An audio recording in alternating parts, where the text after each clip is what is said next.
Day 2 has begun, and again, I could sleep until noon. Just did not want to get up this morning. I'm drinking this coffee as absolutely fast as I can to maybe help with the weariness. I'm a little bit tired. Of course, my head kind of hurts.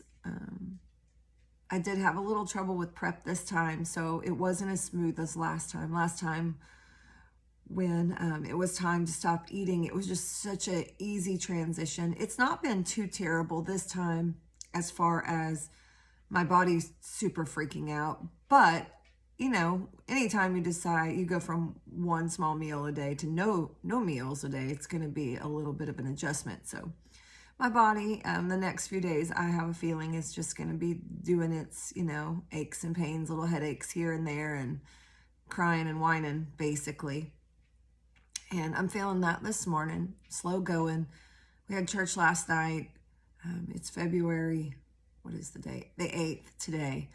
And we had church last night, which means I get home a little bit later, and I am leaving for a singles conference this afternoon with a couple of the girls that I lead in that singles ministry.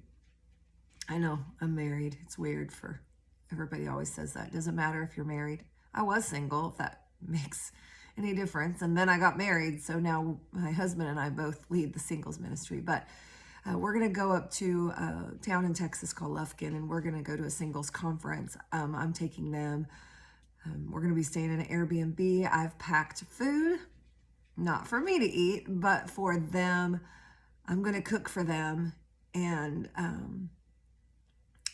people think that that's nuts, and they probably think that's nuts. But honestly, it's a blessing to me. I love to cook anyway, and it'll be a good time. And I want to lead by example. I want to show them that you can do hard things when you're fasting. Fasting doesn't have to be some weird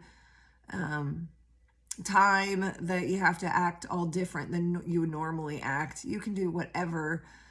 The power of God is with you. You can do anything that you normally do.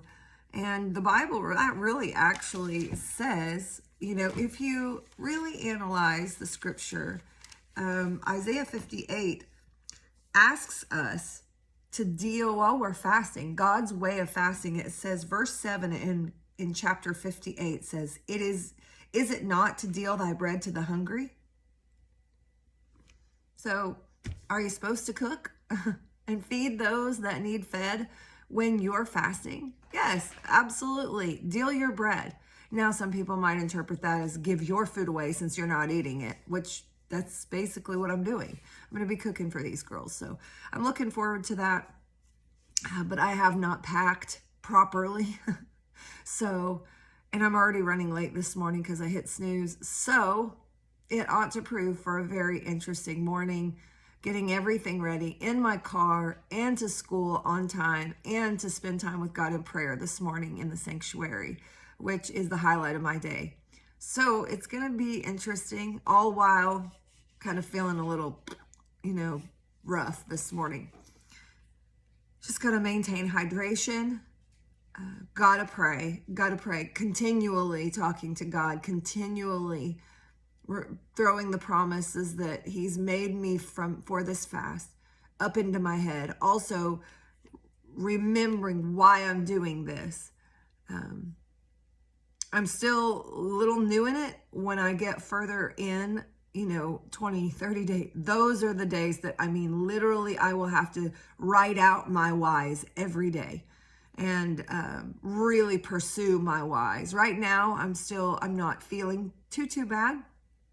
Just a little discomfort, not anything crazy, but still having to remember my whys, the purpose of this fast, the reason that I'm doing this.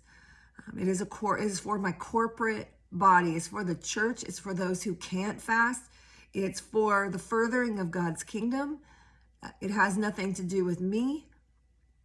It really, I will, unfortunately, I will benefit from it. My faith will grow and my body will be healed, and there'll be things that happens to me that I glean from, but ultimately this this 40-day fast is for someone else. Jesus didn't fast for himself. He fasted to fulfill scripture, and he fasted for others.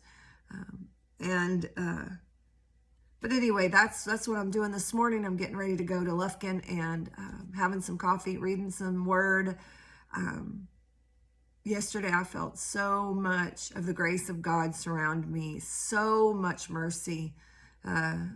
Just kind of made me cry if I thought about it too much yesterday.